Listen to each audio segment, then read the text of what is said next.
दोस्तों, आप सभी का स्वागत है द बाइबल वचन यूट्यूब चैनल पर। आज का हमारा विषय है, क्या यीशु का जन्म सितंबर में हुआ था? यह विषय बहुत ही गंभीर है। इसे हम बारीकी से समझने का प्रयास करेंगे। मैं पूरे प्रमाण के साथ इस वीडियो को आपके लिए तैयार किया हूं। तो चलिए वीडियो को शुरू करते हैं। दोस्तों, हर साल 25 दिसंबर को पूरी दुनिया में क्रिसमस मनाया जाता है। लेकिन क्या आपने कभी सोचा है कि क्या यही वो 25 दिसंबर तारीख है जब यीशु मसीह का जन्म हुआ था? दोस्तों, आपको हैरानी होगी कि बाइबल खुद इस बात की पुष्टि नहीं करती कि 25 दिसंबर को ही यीशु का जन्म हुआ था। लेकिन बहुत से विद्वान मानते हैं कि यीशु का जन्म दिसंबर की कड़कड़ाती ठंडी में नहीं, बल्कि सितंबर या अक्टूबर के आसपास हुआ था। हम उस दो दमदार सबूत की गहराई में जाएंगे जो हमें बाइबल में मिलता है, और वह सबूत जुड़ा है दो गर्भवती महिलाओं से, मरियम और उनकी रिश्तेदार एलीशिबा से। यूहन्ना की मां एलीशिबा और यीशु की मां मरियम की कहानी ही इस रहस्य की चाबी है। लूका की किताब अध्याय 1 में बताया गया है कि यूहन्ना के पिता जकरिया यरूशलेम के मंदिर में अबियाह के दल में याजक थे। इतिहासकार और बाइबल के जानकार यहूदी कैलेंडर की गणना के आधार पर बताते हैं कि यह दल साल में करीब जून के मध्य में अपनी सेवा पूरी करता था। सेवा के बाद जब जकरियाह घर लौटे, तभी एलीशिबा गर्भवती हुई।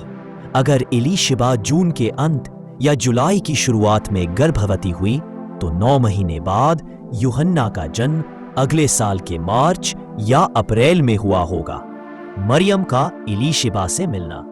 बाइबल में साफ लिखा है कि जब स्वर्गदूत जिब्राइल ने मरियम को यीशु के जन्म की खबर दी, तब तक एलीशिबा 6 महीने की गर्भवती हो चुकी थी।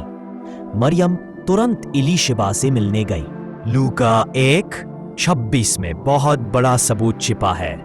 वचन में लिखा है, और 6वें महीने में परमेश्वर की ओर से जिब्राइल स्वर्गदूत गलील के नासरत नगर में एक कुंवारी के पास भेजा गया, जिसकी मंगनी दाऊद के घराने के एक पुरुष से हुई थी, जिसका नाम यूसुफ था, और उस कुंवारी का नाम मरियम था।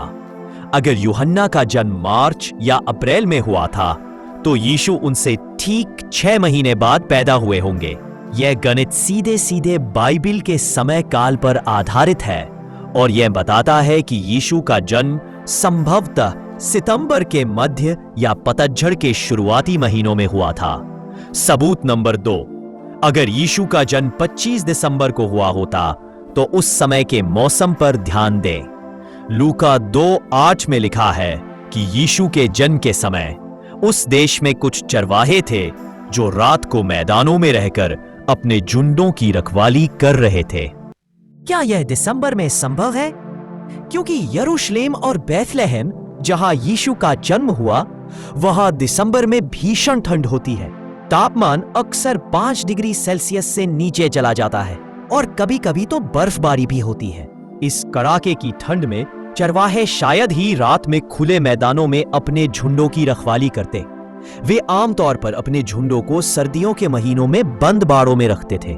इसके विपरीत सितंबर या अक्टूबर का मौसम हल्का और खुशनुमा होता है। इस समय चरवाहों के लिए रात में भी खुले मैदान में अपने झुंडों की रखवाली करना एकदम सामान्य बात थी। यह साक्ष्य पहले सबूत को और मजबूत करता है कि यीशु का जन्म दिसंबर में नहीं, बल्कि सितंबर या पतझड़ के आसपास हुआ था। तो फिर 25 दिसंबर क्रिसमस क्यों मनाया जाता है? इसका कारण यह है कि शुरुआती ईसाई धर्म में 25 दिसंबर को यीशु का जन्मदिन मनाना एक रोमन परंपरा से आया। यह तारीख दरअसल एक प्राचीन रोमन त्योहार सैटरनेलिया और बाद में सोल इन्विक्टस अजय सूर्य का जन्मदिन के पास पड़ती थी। ईसाई धर्म के प्रचारकों ने लोगों को मूर्ति पूजा से दूर करने और उन्हें धर्म में लाने के लिए इस लोकप्रिय त्योहार की तारीख को अपना लिया और इसे यीशु के जन्मदिन के रूप में घोषित कर दिया। दोस्तों, मगर याद रखिए, यीशु मसीह का जन्म कब हुआ इससे ज्यादा जरूरी है कि वो क्यों धरती पर हुए। उनका इस धरती पर आना मानव जाति के लिए प्रेम, बलिदान और आशा का सबसे बड़ा संदेश है। तारीख पर बहस चलती रहेगी, पर यीशु का संदेश अटल है। आप क्या सोचते हैं? क्या आप भी मानते हैं कि यीशु का जन्म सितंबर में हुआ होगा? नीचे कमेंट बॉक्स में अपनी राय जरूर दें। और हाँ, इस वीडियो को लाइक करना ना भूलें और चैनल को भी सब्सक्राइब करें, ऐसे ही बाइबल के ज्ञानवर्धक जानकारी प्राप्त करने के लिए। मिलते हैं अगले वीडियो में। अगले वीडियो में हम जानेंगे कि यीशु मसीह ने 12 से 30 साल की उम्र तक कहाँ रहे।